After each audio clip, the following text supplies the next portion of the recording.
एक बार एक बड़े से हॉल में बहुत सारे लोग बैठे थे। वहां पर दुनिया का एक बहुत ही बड़ा स्पीकर आने वाला था और सब लोग उनकी बातें सुनने के लिए वहां पर आए थे। लगभग 10 मिनट के बाद वह स्पीकर स्टेज पर आ जाता है और वह बोलता है कि अगर आपने मेरी बात ठीक से सुन ली और समझ ली तो आपकी ज़िंदगी पूरी तरह से बदल जाएगी।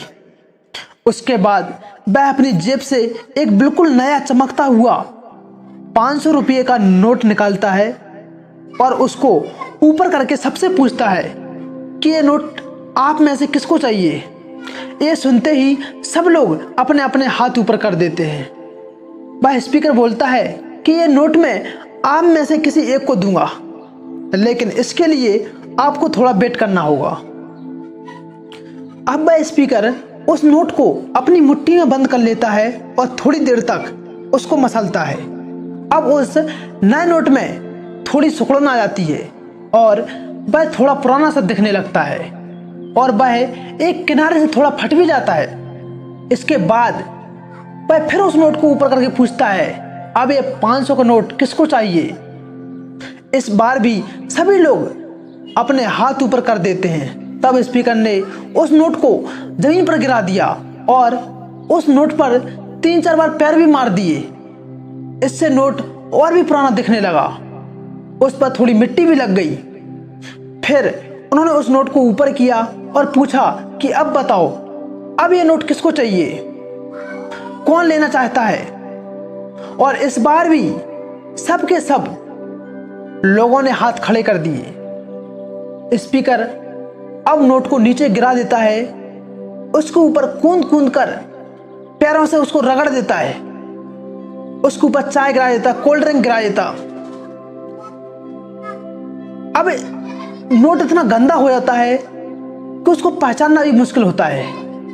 कोई भी उस नोट को देखता तो यही बोलता कि अब ये सिर्फ एक गंदा कागज का टुकड़ा है, अब यह बेकार है, इस दुनिया में इसकी कोई वैल्यू नहीं है। स्पीकर ने एक बार फिर उस गंदे चाय से गले हुए नोट को ऊपर उठाया और ऊपर करके सबसे पूछता है, अब बताओ ये नोट कौन लेना चाहता है।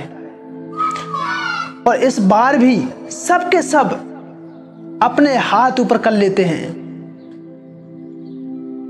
कितना भी गंदा पुराना मिट्टी में सना हुआ चाय का, कोल्ड ड्रिंक का दाग लगे हुए, लेकिन अभी भी वह 500 का नोट है।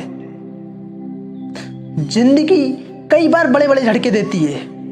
आप एग्जाम में फेल हो जाते हो या जॉब के इंटरव्यू के बाद आपका सिलेक्शन नहीं होता, जब आपका बुरा समय चल रहा होता और आप सिचुएशन का सामना कर रहे होते, उसके बाद आपको लगने लगता कि आप सफलता के लायक ही नहीं हैं।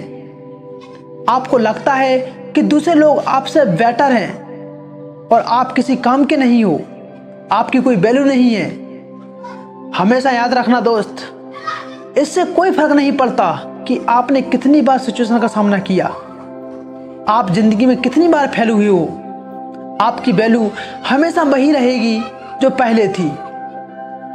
आपके पास कुछ खास है जो दूसरों के पास नहीं है और ये कोई भी आपसे छीन नहीं सकता। अब तक सक्सेस नहीं मिलने से आपकी वैल्यू कम नहीं हुई है। आप अभी भी अपने बारे में कितना भी लो फील कर रहे हो, उससे कोई फर्क नहीं पड़ता। जो लोग आपको अच्छे से समझते हैं वो लोग आपके वैल्यू को उतना ही मानेंगे जितना पहले मानते थे। तो अपनी वैल्यू को समझो और कुछ बड़ा करके दिखाओ।